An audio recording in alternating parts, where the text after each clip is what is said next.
Look at that. See, that's oil slick. Isn't it? Isn't all that oil? Look at that. Come on, Ashka. Yeah, you can smell it now as well. It's a difference in the layer. You see it's coming all the way there? There's the slick. Yeah. Where? You see the difference coming from the ship all the way? That's a slick.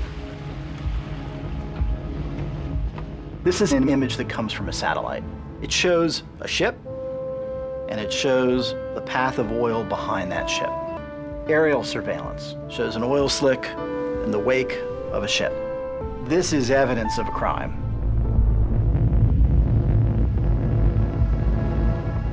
We've focused on catastrophic accidents when it comes to pollution, but the real story, the real crime, is not a mistake. International dumping of oil occurs on a much larger scale. Intentional harm is a much bigger threat that flies under the radar.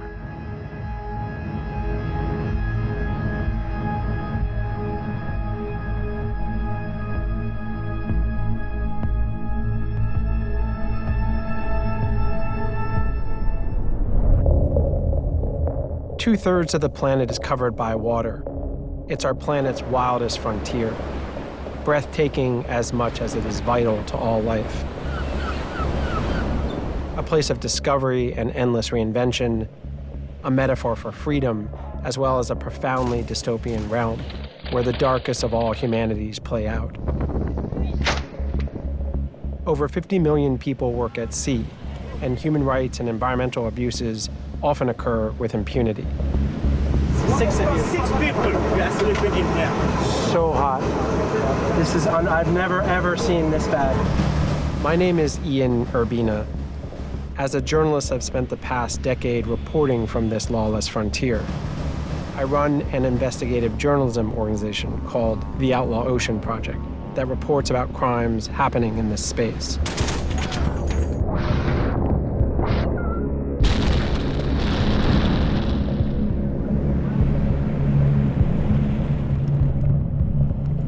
This is the Outlaw Ocean.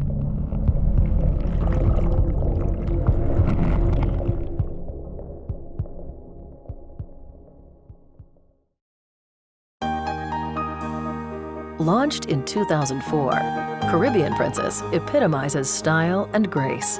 Midship Deck 5 is home to the Piazza, the heart of the ship, where you can mingle with fellow passengers or enjoy a wealth of activities, including live entertainment and a sidewalk cafe atmosphere just beyond.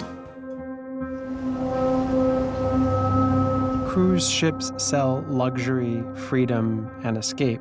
But beyond the dream, they are supersized floating cities that impact the oceans in hidden and often catastrophic ways.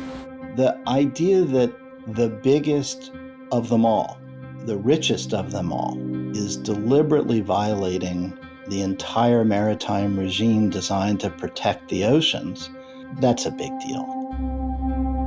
Large ships burn the dirtiest fuel on the planet, and they are bigger polluters than the aviation or car industries. It's hard to think of any other industry where there's an environmental crime that's so prevalent, so common. But there's money to be saved by flushing waste into the sea. From bilge to black waters, the sewage of thousands of passengers flushing their toilets several times a day. And sometimes they even resort to the magic pipe. This is what's called a magic pipe. And it's got the oil-soaked rag that was on the ship, and it's still, if you're sitting in this room, it still smells like oil. Why do we call it a magic pipe? Because the oil magically disappears. Good morning. A whistleblower discovered the elaborate workaround system on Princess ships 3 years ago and alerted investigators. The ships were using a so-called magic pipe to divert oily water and then dumping it illegally into the ocean. Investigators charged the cruise line had been dumping thousands of gallons of contaminated water for at least 8 years. Whistleblowers are all too rare, but in this high-profile case that hit headlines, someone was willing to speak up. One of the crew members, a fitter, was asked to build a bypass system, and he refused at first. He was threatened with his job. He was so angry about having to make the pipe, he created a little black book, and then he recorded every time that they dumped overboard. The Caribbean Princess, owned by Carnival Cruise Lines, was issued a record $40 million fine in 2016. In 2022, it pleaded guilty for a second violation of probation.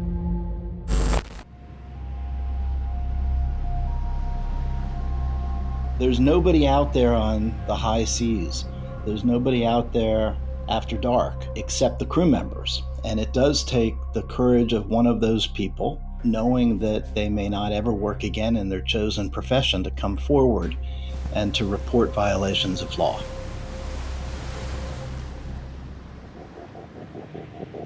The young whistleblower never worked on the high seas again, and magic pipes continue to exist. Deliberate pollution from ships occurs every day. It's a virtual epidemic. The practice of dumping waste at sea was perfectly legal for most of maritime history. Dilution is the solution to pollution was even a scientific mantra during most of the 20th century. The more toxic the waste, the more likely it would end up at sea. From weapon dumping to nuclear testing, oceans would absorb all.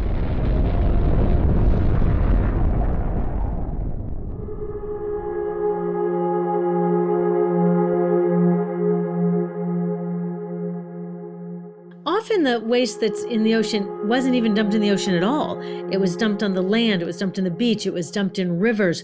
I mean, everything drains into the ocean. What's crazy is that awareness of waste is growing, but so is the waste itself. It's not just sewage, wastewater, and malfunctioning septic tanks that end up in the sea. In the last year, studies found 58 different types of medications in ocean samples, from heart drugs and opioids to antidepressants and antifungals. Less than 1% of total materials that we pull out of the earth is still in product or use 6 months later. That means 99% of the stuff that we are mining, logging, harvesting, extracting, 99% of that is waste in less than 6 months. And that is just no way to run a sustainable economy. For millennia, the assumption was that the ocean could absorb and metabolize all, regenerating endlessly. Today, we know this is absolutely untrue.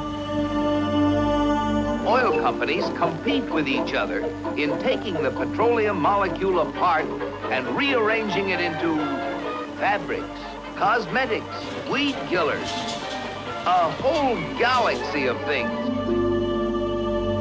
We need an environmental design revolution to take some of our everyday products like plastic out of existence. This pilot whale is stranded, starving to death.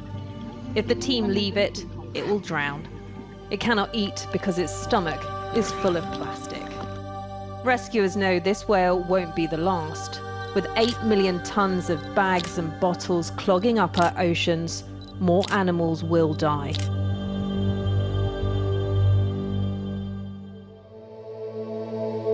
Recycling is one step, but it's not a long-term solution. Its impact is minimal. Globally, it's less than 9% of plastic that has ever been produced has actually been reprocessed. That means that 91% of all the plastic that's ever been produced, that is millions and millions and millions of tons, 91% is either buried in a hole in the ground, burned in an incinerator, or is in the ocean. It is dumped somewhere.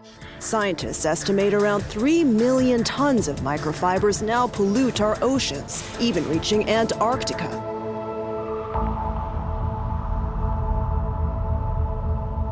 Every second breath we take, we owe to our oceans. They clean the air and stabilize our planet's temperature. Their good health is fundamental to surviving climate change. The oceans might be vast, but they are not indestructible. More than any other crime in the outlaw ocean, waste spewed into the waves will eventually affect us all.